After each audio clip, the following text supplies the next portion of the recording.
Shri Guru Shri Juta Padakamalang. Hare Krishna, welcome to our channel, Bhagavad-gita, here it is. Since we have the Bhagavad-gita as it is, translation and commentary by His Divine Grace A.C. Bhaktivedanta Swami Srila Prabhupada, and my name is Lavanga Latika.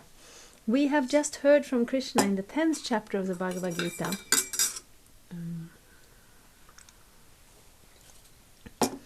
where he kind of summarizes the most important part of the Bhagavad-gita in 4 verses.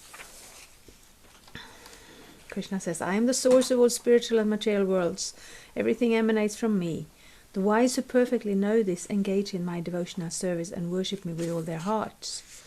The thought of my pure devotees dwell in me. Their lives are fully devoted to my service, and they derive great satisfaction and bliss from always enlightening one another and conversing about me. I mean, I shouldn't go back because we want to go forward, but this is Krishna is making the point here that we don't do religion because we have to, but we engage in a spiritual activity because that is actually the most pleasing activity to a living entity. They derive great satisfaction and bliss from always enlightening one another and conversing about me. And hearing and speaking about Krishna is considered devotional service, actually. To those who are constantly devoted to serving me with love, I give the understanding by which they can come to me. To show them special mercy, I, dwelling in their hearts, destroy with the shining lamp of knowledge the darkness born of ignorance. So, yes, it is not a yoga method where we, by our own strength, are clawing our way beyond this material existence, but actually by taking shelter of Krishna, then he will easily, more or less easily, well, for him it's easy. For us, maybe our time perspective is such that it seems that it takes some time and it is a sort of bothersome process, but that's mostly because we're in the material world and our perspective is tinged by that very much. So now Arjuna is responding. He already responded in the 12 and 13, but I'm reading text 14 today, so he's continuing. Sarvametadritang manye yanmang vadasi keshava nahite bhagavan vyakting vidurdeva nadanavaha. O Krishna, I totally accept as truth all that you have told me. Neither the demigods nor the demons, O Lord, can understand your personality. So we are not expected to blindly accept Krishna's word, but when we hear them and we understand them, then it has an impact on us. It changes our perspective. And then Arjuna is expressing that. And he's actually showing an example to all of us. I'm reading the purport. Arjuna herein confirms that persons of faithless and demonic nature cannot understand Krishna. He is not known even by the demigods, so what to speak of the so-called scholars of this modern world. By the grace of the Supreme Lord, Arjuna has understood that the Supreme Truth is Krishna and that he is the Perfect One. One should therefore follow the path of Arjuna. He received the authority of Bhagavad-gita. As described in the 4th chapter, the parampara system of disciplic succession for the understanding of Bhagavad-gita was lost, and therefore Krishna re-established that disciplic succession with Arjuna, because he considered Arjuna his intimate friend and a great devotee. Therefore, as stated in our introduction to Gita Upanishad, Bhagavad-gita should be understood in the parampara system. When the parampara system was lost, Arjuna was selected to rejuvenate it. The acceptance by Arjuna of all that Krishna says should be emulated. Then we can understand the essence of Bhagavad-gita, and then only can we understand that Krishna is the Supreme Personality of Godhead. There are many important points here. The disciplic succession, the parampara, this is the structure Krishna set up for this world. When the world was first created, a very long time ago, Lord Brahma was the first living entity, and he awoke in an place that looked empty. He awoke on a large lotus flower that was growing out of the navel of Vishnu, Garbhodakashayi Vishnu, who had entered into the universe. But he couldn't see that. He tried to follow the stem, but it was too far and it was too empty, and he was helpless. And then he heard the instruction, tapas, to perform austerities. And then when Krishna was pleased with him, he gave him the knowledge from within his heart. So that's the first person in the universe. And then he in turn gave the knowledge to his sons, one of whom is Narada Muni, who we hear about all the time. He continued to give this knowledge to Vyasadeva, and then this disciplic succession continues. So that's one disciplic succession, which isn't broken.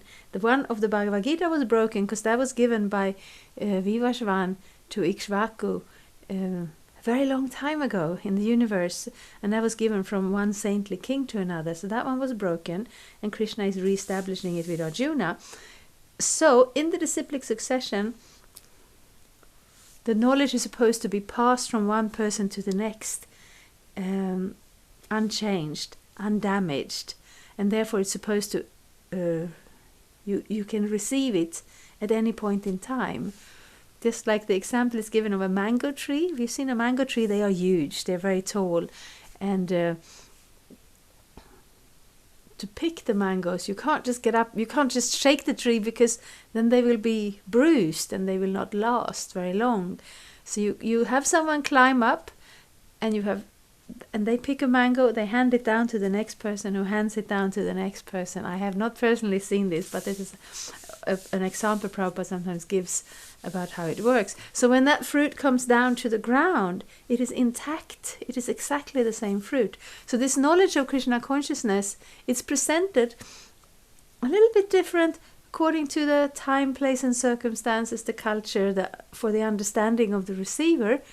But it is the same knowledge, because that one spiritual master gave it to the disciple and made sure the disciple had a good understanding, a good realization of it, so that that disciple would be able to give the knowledge forward to the next person.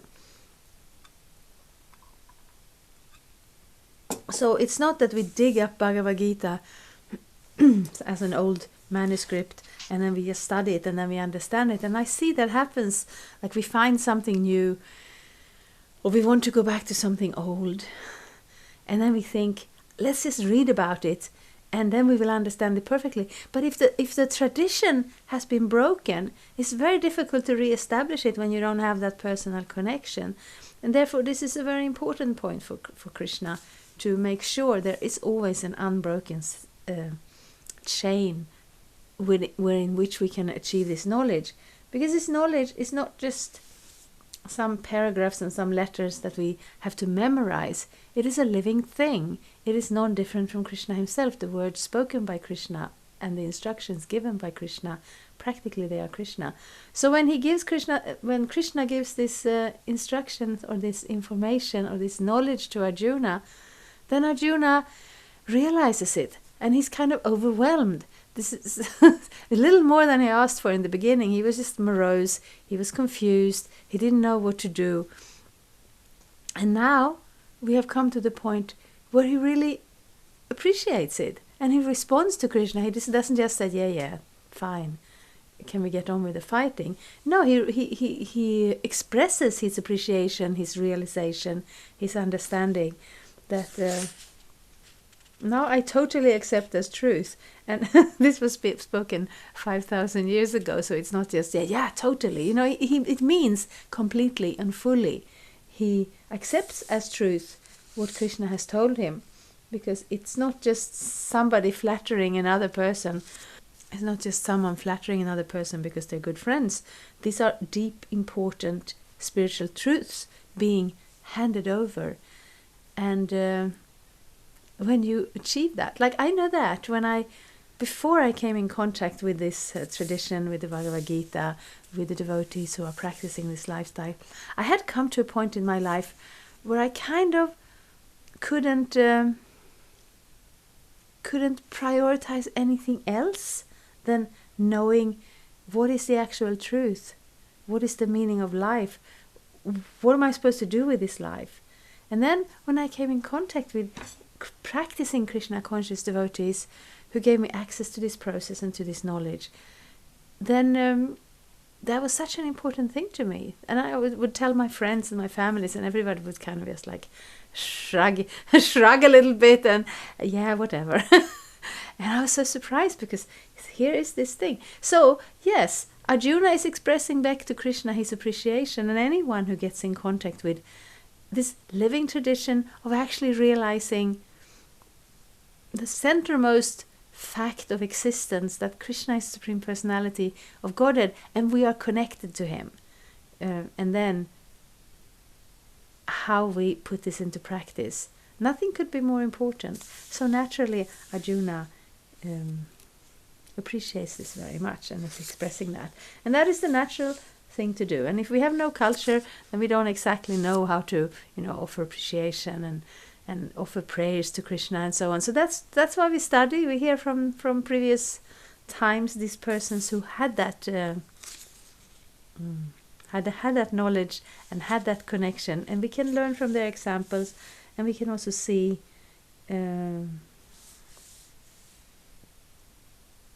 how it works in practice. We can see some example. Arjuna, of course, is 5,000 years ago, and we had our Prabhupada who came here, which is more closer in time. He came to America, it's like 50 years ago, is it?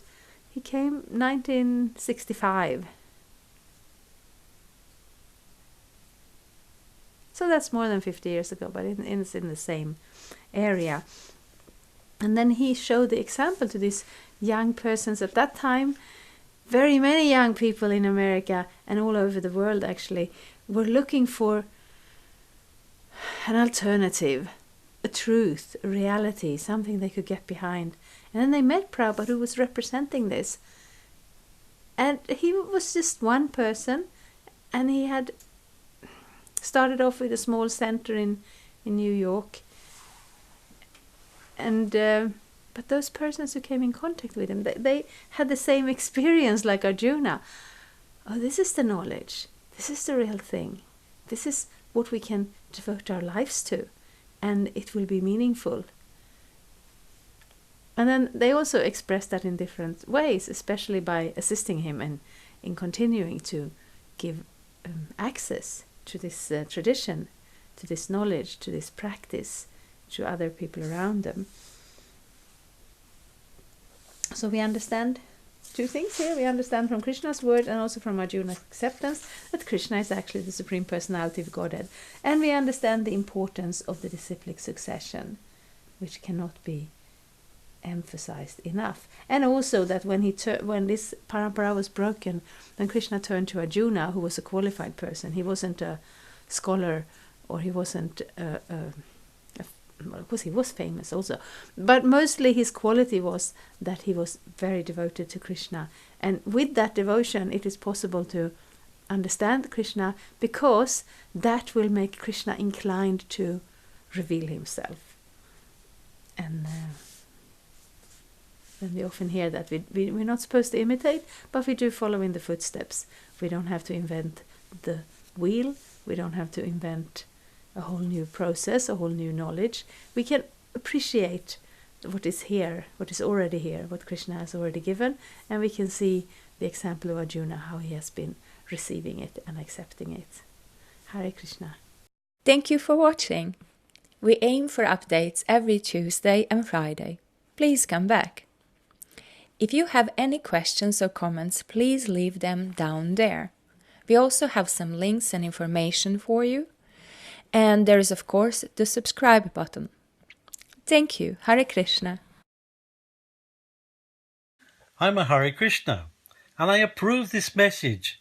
Subscribe. Hare Krishna, Krishna Krishna, Hare Hare, Hare Rama, Rama Rama.